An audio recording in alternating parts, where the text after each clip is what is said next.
Hello and welcome to Chocolate for Breakfast. This is actually an add-on to the previous video.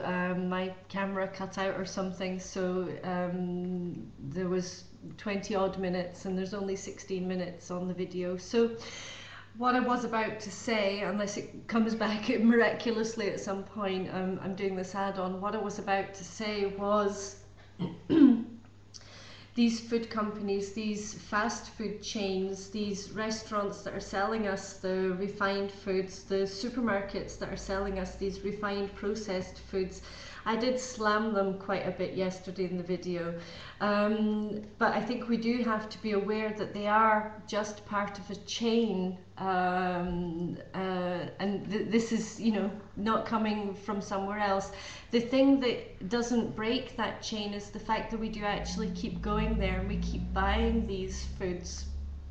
And I do really think that if we take a stand and say, no, we don't want to eat this stuff anymore because it's not good for us, then I do actually believe that they would have to do something about it if we were to say no. And I'm not calling to revolution anybody that's listening here. Just, think about it.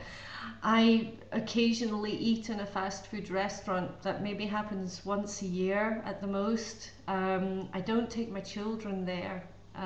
We do sometimes go there on very rainy days because quite often they have a play area so the children can play. And we'll buy a bottle of water and stay there for an hour or so that the children can, play and run around and shout as children like to do. And again, where I cannot condone what they're doing, I would promote if they were to change the way of doing things and if they were to start ultimately looking at the greater good, because I do think what I was saying about human beings being very resourceful, I do believe that we have the resourcefulness and the resources to do something so that on a global level everybody can be well nourished, so that there's no malnutrition with starving children and there's no malnutrition with obese children or adults. This obviously doesn't just concern children. I am very concerned at the moment. Again, in France, there is a growing problem of people putting on weight and a growing problem of obesity. And it's particularly among the adolescents and the younger children. And this is, for me, is very, very bad sign, because this is going to carry on into future generations unless we actually do something about it. So like I say, I would be happy to promote these companies and, praise them for changing the ways of doing things. Now, to come back to Homo sapiens to Homo Fatiens, we have, since we've been here, eaten the foods that are readily available. Any animal in the animal kingdom is going to eat what's available, okay? The foods that are readily available in nature have everything in it. When you buy a piece of fruit, when you gather a piece of fruit from a tree, when you pick an apple from a tree or an orange from a tree and you eat the entire fruit, you have everything necessary in that fruit. When you take away, for example, I did the video on fruit and fruit juice, when you take just the fruit juice, even if you do it yourself, you're only taking part of that fruit. So you're missing out on an awful lot of added stuff that is actually necessary. Robert Lustig, the Dr. Robert Lustig, in the video Sugar, the Bitter Truth, he explains that nature is actually very well done. When there is sugar present in a food, in general you have the fiber and everything, and normally you have to, when you eat it, you eat all of it. So the effects are not the same. When you're extracting something, you're modifying it and you're only going to get one part of it. Fruit juice, for example, is, for me, is pure sugar.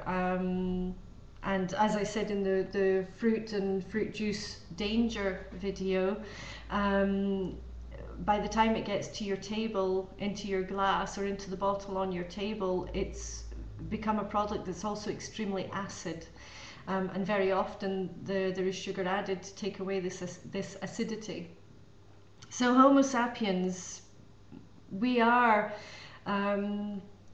supposed to eat what's readily available. Now, Homo Fatiens, well, we're still eating what's readily available.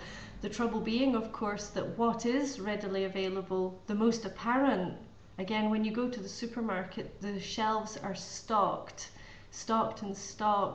with refined foods, processed foods, modified foods, what I again call byproducts of food. I don't consider these to be real food because all of the nutriments are not there anymore.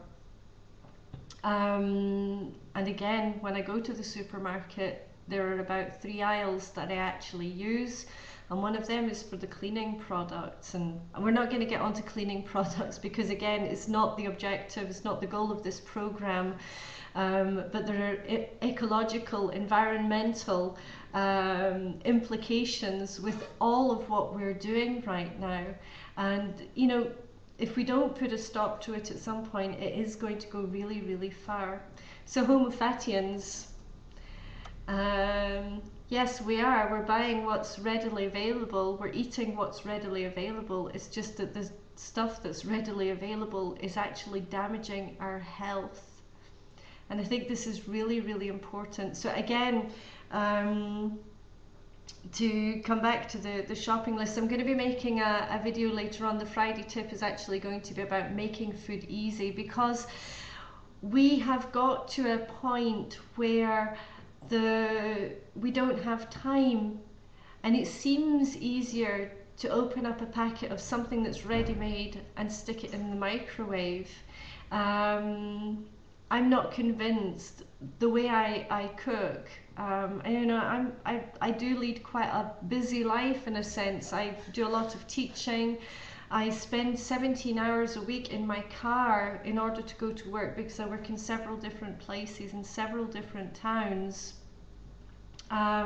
Sometimes I'm doing three or more hours a day in the car. Again, that's another ecological problem that I'm taking part in.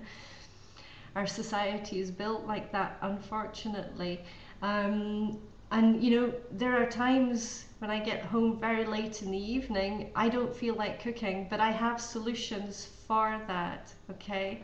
And I'll be explaining that in the Friday tip video that I'll be posting up later on. So Homo sapiens to Homo Fatiens, this is where the problem is coming from. The fact that we're still eating what's readily available, but it's not doing us any good, and it's making us sick. In the long run, it's making us sick. If you can take the time, there's a wonderful documentary as well, done by Morgan Spurlock, called Super Size Me. If you've never seen that, do go and have a look, okay? He does pinpoint one food chain in particular,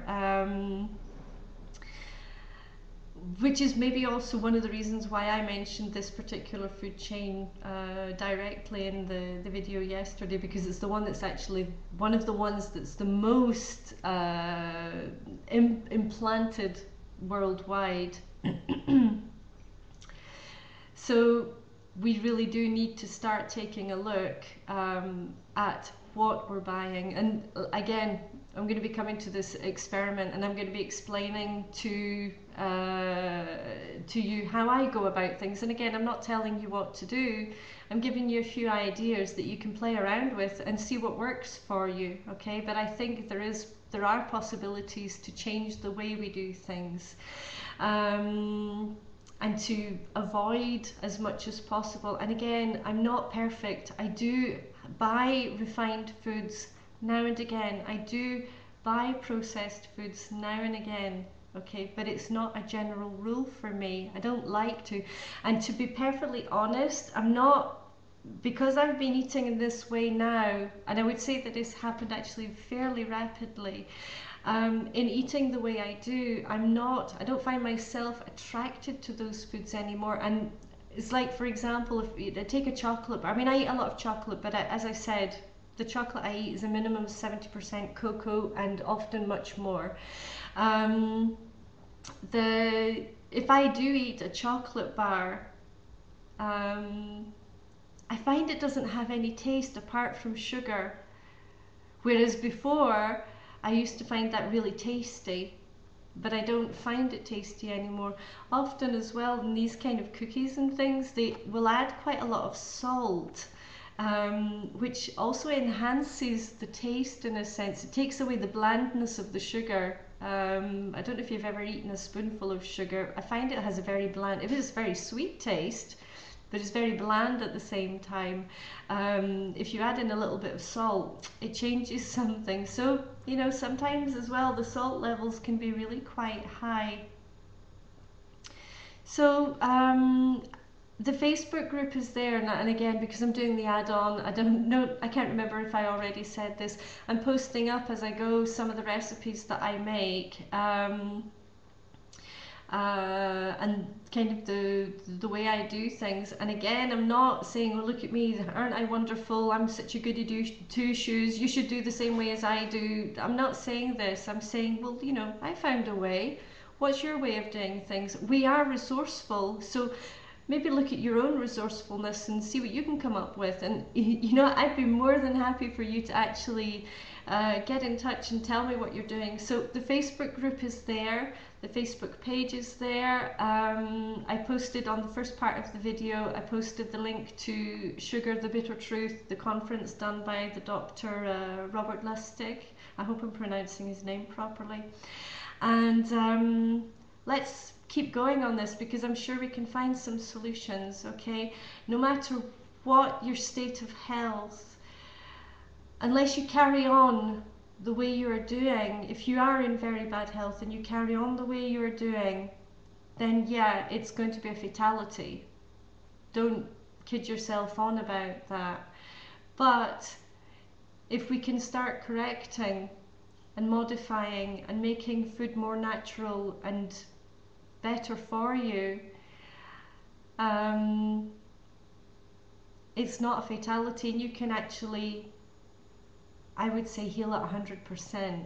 Okay, and I don't think I'm being over optimistic or over positive in saying that. And even if you weren't to heal at 100%, you're still going to be better off, and you're going to have a better quality of life. And I think that's really what's important. So I hope this has been helpful. I hope this has maybe given you some ideas, some things to think about. And again, comment if you like, subscribe if you would wish to. That would make me very happy. And I'll be speaking to you soon. So look out later on. I'll be up with the Friday tip later on today. Okay. Thank you so much for listening. And here's to your very good health. Bye bye.